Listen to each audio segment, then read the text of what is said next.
Yo homies, it's Taras, and today I want to talk to you about cybersecurity and in particular passwords and why your password scheme probably sucks.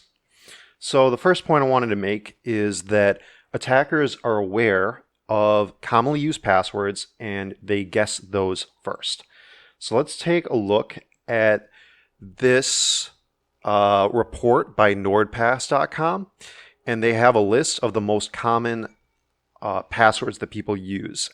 And again, this is what a brute force attacker, meaning somebody that's guessing passwords, is going to guess first. So we're seeing a lot of, QWERTY password variations on 12345611111 123 123.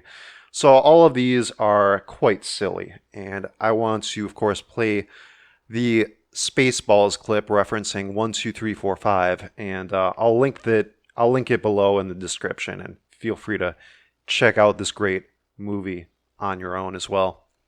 Stupidest combination I ever heard in my life. It's the kind of thing an idiot would have on his luggage. Thank you, Your Highness. Well, did it work? Where's the key? It works, sir. We have the combination. Great. What's the combination? 1, 2, 3, 4, 5. 1, 2, 3, 4, 5. Yes. That's amazing. I've got the same combination on my luggage. Again, that is a very silly password to have. So don't use 12345. The next point I wanted to make is about password length and complexity.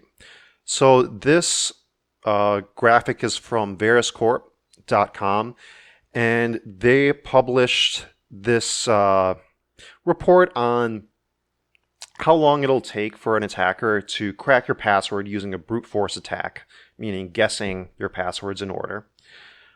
And they base it on a level of complexity as far as what kind of characters you're using, as well as the length of the password. And you can see that if you're only using numbers, you get a decent level of security once you have at least 15 characters. Whereas if you're mixing in lowercase, uppercase characters, letters, when you're mixing in symbols, you get a good level of security as you get towards 8 characters. So that's definitely a thing to think about, is integrating numbers, letters of both cases, as well as symbols into your password. So another few issues that you probably have in your password scheme is that you might reuse your usernames and passwords in different spots. Probably you reuse your username more often than you would reuse a password, but a lot of people reuse their passwords too. And so that becomes a problem. So if your email gets hacked and you have the same password for your bank account, now your bank account can get hacked as well. Then if you use different credentials, different passwords in different spots, it makes remembering all of them a nightmare, especially when you have different levels of complexity where some spots require certain symbols, some spots don't require a symbol at all or don't even allow a symbol. And it's like, how do I remember which one is which?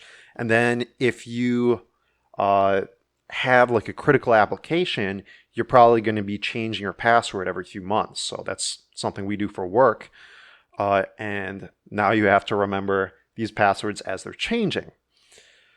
Then if you try to write it down and you have a hard copy, well, what happens when somebody gets access to your notebook where you wrote this down? You're in some shit, right? So there's a lot of problems there. And then you might be able to save your passwords on one device, but what happens when you want to share your Netflix account or whatever with your friends and your family? And what happens if you switch your devices? So you've got your passwords saved on your phone, but now you're on your computer. So there's a lot of problems with passwords and people's security schemes.